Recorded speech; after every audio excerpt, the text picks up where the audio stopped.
Hello everyone, আসসালামু আলাইকুম। আশা করছি সকলে অনেক অনেক বেশি ভালো আছেন। আমিও ভালো আছি আলহামদুলিল্লাহ। আবারও ফিরে এসেছি আপনাদের মাঝে নতুন একটি রেসিপি নিয়ে। আর আমার আজকের রেসিপিটি হচ্ছে রেডি করা মাংস দিয়ে অল্প সময় তৈরি করে নেওয়া হালিম মিক্স। আমার আগে থেকেই মাংস রান্না করা ছিল, অর্থাৎ গোশ, আর সেটা দিয়েই আমি আজ আপনাদের হালিম তৈরি করে দেখাবো খুবই অল্প সময় অল্প উপকরণে। তো এই যে দেখতে পাচ্ছেন রাঁধুনি হালিম মিক্স, আর এই হালিম মিক্সটাই আমি আজকে রান্না করব।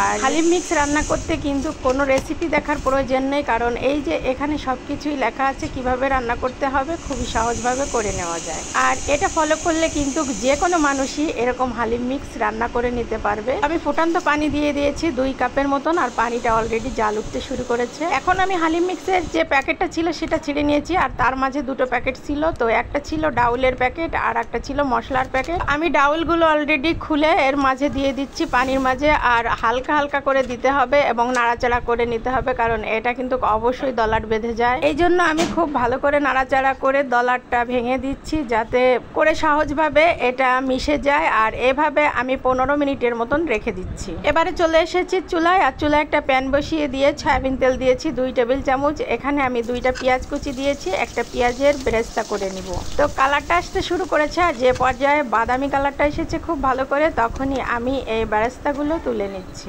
অবশিষ্ট যে তেলগুলো ছিল আর এর মাঝে আমি যে গোশগুলো আগে থেকে রান্না করা ছিল সেগুলোই দিয়ে দিচ্ছি। হালিমে কিন্তু বিশেষ করে তৈলাক্ত ধরনের তেল মাংসগুলো দিয়ে রান্না করলে খেতে ভীষণ টেস্ট হয়। আর এই গোশের ভিতরে আমি মশলা প্যাকেট ছিঁড়ে দিচ্ছি, দিয়ে এভাবে নাড়াচাড়া করে নিচ্ছি। যেহেতু গোশগুলো আগে থেকে রান্না করা ছিল আর খুবই নরম সিদ্ধও ছিল, বেশিক্ষণ জাল করতে হয়নি। আর এবারে যে ডাউলগুলো অর্থাৎ হালিম যে হবে সেগুলো আমি ভিজিয়ে রেখেছিলাম, সেটাও এর মাঝে দিয়ে দিয়েছি। 6 থেকে 7 জন লোককে পরিবেশন করে নেওয়া যায়। আর অবশ্যই গোশটা একটু বাড়িয়ে দিলে খেতেও কিন্তু ভীষণ টেস্টি। এখন চুলার জালটা মিডিয়াম আঁচে রেখে আমি আলতো হাতে কিছুক্ষণ পরপর নেড়ে দিচ্ছি, না হলে তলে লেগে যেতে পারে, যার কারণে। রান্নাটা আমার কমপ্লিট হয়ে গেছে, পরিবেশনের পালা। তো আমি একটা ছোট বলের মাঝে তুলে নিয়েছি, আর এবারে দিয়ে দিচ্ছি শসা কুচি, কাঁচামরিচ কুচি, ধনিয়া পাতা কুচি, আদা কুচি, একটা লেবুর অর্ধেকটা রস দিয়ে দিচ্ছি। আর এই উপকরণগুলো কিন্তু এখানে সব কিছু অবশ্যই দিতে হবে।